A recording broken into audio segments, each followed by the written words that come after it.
Marie-Catherine Lavaux naj bi se rodila leta 1801 v francoski četrti New Orleansa v Louisiani. Njena mati je bila Marguerite d'Arcantrell, osvobojena sužnja, njen oče pa Charles Lavaux, nezakonski sin Charlesa Lavauxa, Tredu, geodet in politik, ki je postal župan New Orleansa. Oba njena starša sta bila svobodna temnopolta človeka, vendar so natančne podrobnosti o njunih življenjih neznane zaradi omejenega števila ohranjenih zapisov. Nekateri navajajo, da je bil Marijin oče premožen poslovnež, ki je imel v lasti plantažo. Medtem pa drugi trdijo, da je bil lastnik trgovine. Da bi bolje razumeli življenjsko zgodbo Marije Lavaux, je pomembno pogledati nazaj na njene prednike ter na preplet kultur, običajev in religij iz vsega sveta, ki so vplivali na New Orleans vse od njegove ustanovitve. Francija je leta 1682 kolonizirala območje, ki je postalo znano kot ozemlje Louisiane. V tem času se je veliko Francozov poročilo z domorodnimi ženskami, mnogi pa so preživeli le zaradi pomoči staroselcev. Več kot 30 let kasneje, leta 1718, je Jean-Baptiste Le Monnier ustanovil mesto La Nouveau-Orléans, znano tudi kot mesto polmeseca. Leta 1722 je New Orleans postal prestolnica francoske Louisiane. Seveda so Francozi želeli pridelovati poljščine na okoliških zemljiščih, razširiti mesto in narediti kolonijo čim bolj dobičkonosno. Vendar niso imeli potrebnih virov, niti delovne sile za to.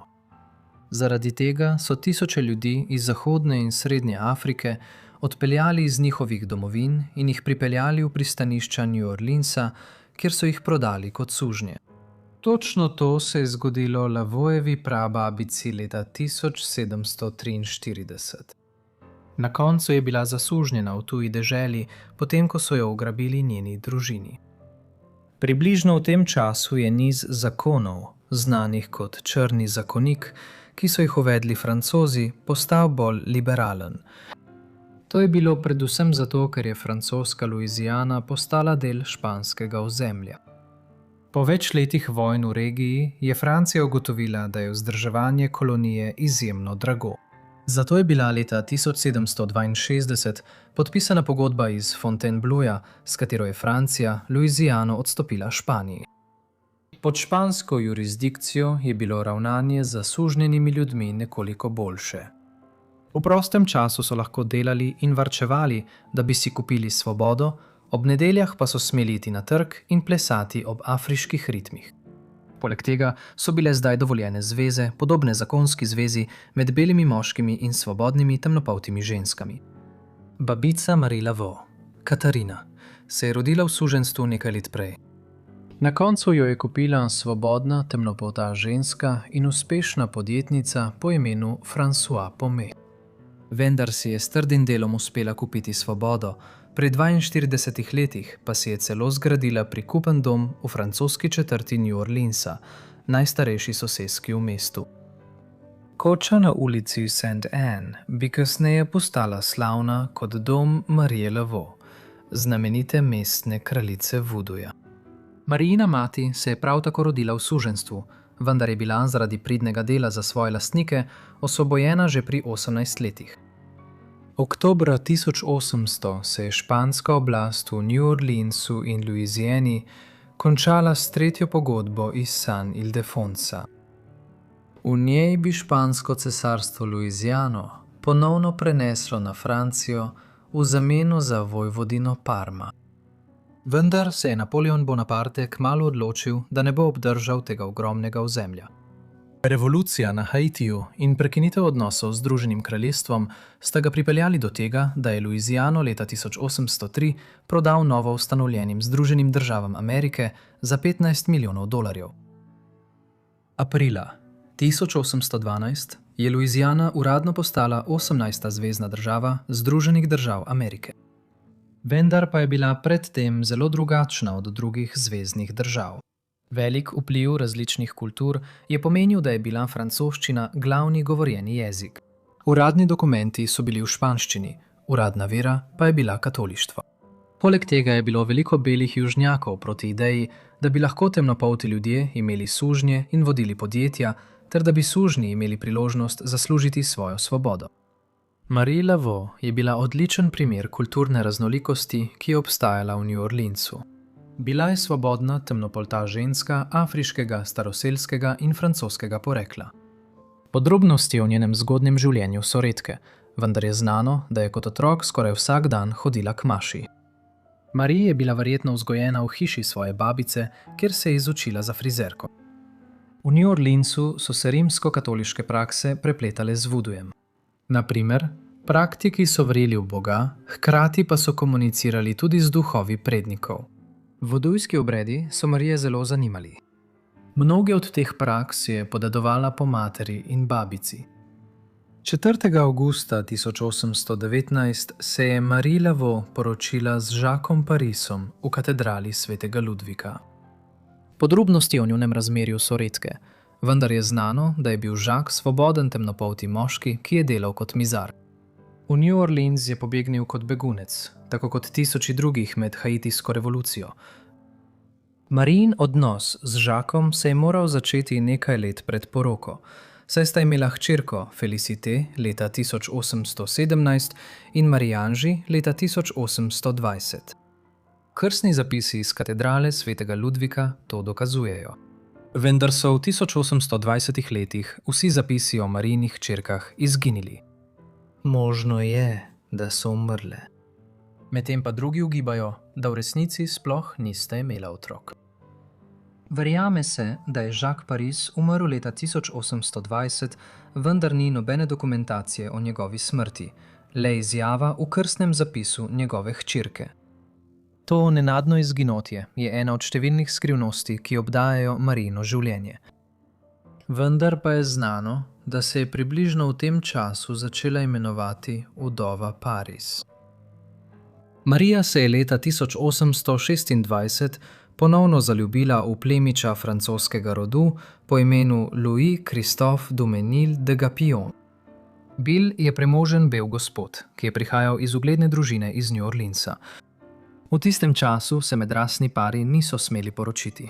Kljub temu je njuna zveza trajala vse do Gapillonove smrti. Poročali so, da je imel par 15 otrok, vendar zapisi kažejo, da je Marie Laveau rodila le 7 otrok. Žal so 3 umrli v povojih. Domneva se, da je njena najmlajša hči postala zloglasna Marija II., vendar ne moremo biti prepričani. Življenje Marije kot vudujske kraljice New Orleansa je obdano z govoricami in ugibanji. Nihče ne ve, kako je postala vudujska kraljica, čeprav nekateri domnevajo, da se je učila pri Sainit Dede in Mariji Salope ali morda celo pri slavnem doktorju Johnu. Vendar pa je bilo bolj verjetno, da so jo do tega položaja pripeljala učenja njene matere in babice. Kdaj natančno je pridobila takšen ugled, prav tako ni znano, čeprav je verjetno, da se je to zgodilo nekje v 40 letih 19. stoletja.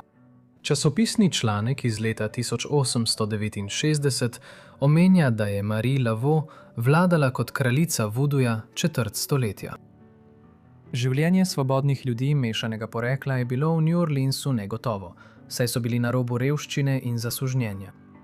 Kljub temu je Marija podpirala svoje someščane in bila znana po velikem vplivu v mestu. To je bilo v veliki meri posledica njenega poklica frizerke, pa tudi zato, ker je skušala izvedeti vse, kar je lahko o ljudeh iz New Orleansa. Marija je urejala lase nekaterim najvplivnejšim ženskam v mestu in to je izkoristila v svojo korist. Vedno je pozorno poslušala skrivnosti, pritožbe in govorice svojih elitnih belih strank. Vse to ji je pomagalo pridobiti koristne informacije, zaradi česar je veliko ljudi verjelo, da ima vedeževalske sposobnosti. Imela je takšen sloves, da se je policija bala soočiti z njo. Verjame se, da je Marija pogosto izvajala vudu obrede v svojem domu na ulici St. Anne. Prav tako pa je plesala na Congo Squareu in vodila vudu ceremonije ob obalah jezera Pontrequen na predvečer svetega Janeza. Govorilo se je, da je hodila po ulicah, kot da so njene, in plesala, kot da je gospodarica duhovnega sveta. Marija je bila celo znana po tem, da je plesala svojo kačo, Li Grande Zombie, ki je bil glavni duh kače, ki so ga častili med vuduisti v New Orleansu. To simbolizira njeno moč v vudu skupnosti. Legenda pravi, da so se njene moči bali zaradi zgodb o tem, kaj se je zgodilo vsakomur, ki jo je užalil. Čeprav je imelo mesto še druge vudu kraljice, je zaradi njenega vpliva vladala vsem drugim kot kraljica vuduja. Marija je imela širok nabor sposobnosti, od metanja urokov do izvajanja izganjanja duhov. Njene prakse so ji celo prinašale lep dohodek s prodajo amuletov, imenovanih Grigoris. Ti izvirajo iz Afrike in naj bi prinašali srečo ali zaščitili nosilca pred zlom. Domneva se, da je kraljica vuduje darovala žrtve duhovom in celo delovala kot orakelj. Nenavadni napoji, ki jih je zagotavljala, njeni zapleteni ritmi in rituali ter nenadno izginotje njenega prvega partnerja so mnoge prepričali, da je zarotovala s hudičem. Krajevni pisatelj iz začetka 20. stoletja po imenu John Kendall je zapisal: "Potem si lahko videl kočije, ki so se pripeljale do vrat Marije, in zagrnjene dame v elegantnih oblačilih, ki so izstopile in pohitele noter, da bi kupile, kar je stara čarovnica prodajala." Nedvomno prevarantka, a denar se je do zadnjega dne njenega zlobnega življenja zlival v njen naročje. Seveda je bil gospod Kendall eden izmed mnogih slabo obveščenih ljudi, ki so verjeli, da je vudu na nek način povezan s temnimi umetnostmi, a to ne bi moglo biti dlje od resnice. Osnovna vrednota vuduja iz New Orleansa je zaščita in zdravljenje. Marijin dom je bil varen prostor za vse, ki so tam živeli ali ga obiskali. Bil je poln podob svetnikov, znano pa je bilo, da je skoraj vsak dan obiskovala katoliško mašo. Brez dvoma je imela Marija močno željo pomagati svoji skupnosti in je domačinom nudila pomoč. Ko so bile svobodne temnopolte ženske obtožene zločinov, je Marija pogosto plačala njihovo varščino in jim tako omogočila svobodo do dokazovanja krivde. Poleg tega je zapornike tolažila s hrano, molitvami in jim nudila vodstvo na poti do odrešitve. Omenjeno je tudi, da je Marija financirala izobraževanje številnih sirot in pomagala mnogim ženskam iz vrst staroselcev. Njena prijaznost do drugih je bila tako velika, da so jo celo imeli za živo svetnico. Leta 1855 je njen življenjski partner Kristof Glapion umrl. Žal je Mariji zapustil veliko dolgov. To jo je skupaj z njeno dobrodelno naravo postavilo v zelo težak finančni položaj. Kljub temu je njena predanost prebivalcem New Orleansa ostala neomajna. Slaba sanitarna ureditev v kombinaciji s subtropskim podnebjem mesta in pogostimi poplavami je povzročila širjenje številnih bolezni in epidemij rumene mrzlice. Nažalost, takrat razpoložljiva zdravila niso pomagala in so stvari le še poslabšala. Zdravljenja so vključevala puščanje krvi, emetike in odvajala. Po drugi strani pa so bile naravne zdravilne metode, ki so jih nudile afrokreolske medicinske sestre, kot je Marija, veliko bolj koristne. Te ženske so sodelovale z župnijskimi duhovniki in bolnikom dajale hranilne zeliščne čaje ter osvežilne kopeli. Žal se je bližala državljanska vojna in za Marijo ter druge praktike vuduja so se stvari močno poslabšale. Rasne napetosti so privedle do novih zakonov v New Orleansu, kot je bila prepoved vudu obredov. Po državljanski vojni in razglasu o emancipaciji so zagovorniki bele nadvlade začeli omalovaževati vudu in ga povezovati z zlom. Žal so nekateri posmehovali njihovim plesom in ritualom ter jih označevali za orgije, medtem ko so drugi trdili, da te prakse dokazujejo, da so Afričani nevedni. Skozi leta je Marija postajala stara in šibka, ter je počasi postajala vse bolj obubožana. Kasneje je umrla v svoji koči. 15. junija 1881. Njenega pogreba se je udeležila velika in raznolika skupina ljudi, vključno s pripadniki bele elite. Tudi tisoči ljudi so se zbrali na ulicah, da bi izkazali spoštovanje ženski, ki je pomagala tolikim. Nato so jo pokopali na pokopališču St. Louis številka 1. Ugledni pisatelj Lafadio Hiran jo je označil za eno najprijaznejših žensk, kar jih je kdaj živelo. Novinarji tistega časa so jo opisovali kot svetniško osebo, ki je negovala bolne in neprestano molila z umrlimi in obsojenimi. Življenje in legenda Marie Laveau živita še danes. Vsako leto njen grob v New Orleansu obišče na tisoče ljudi. Nekatere zgodbe bi nas rade prepričale, da njen duh še vedno tava po mestu, vendar to ni res. Velik del njene zgodbe je še vedno zavit v skrivnost. Resnica je, da nikoli ne bomo zares vedeli, v kolikšni meri je bila v resnici kraljica vuduja. Njeno življenje pa je navdihnilo številne knjige, pesmi, televizijske oddaje in filme. Vendar pa večina teh pretirano poudarja njene moči kot kraljice vuduja. Pozdravljeni vsi in najlepša hvala, da ste poslušali. Rad bi se zahvalil Forgotten Lives, da so me povabili v današnjo epizodo. Naslednji teden se bo vrnil, da vas bo znova zabaval. Hvala, fantje. Pazite na se.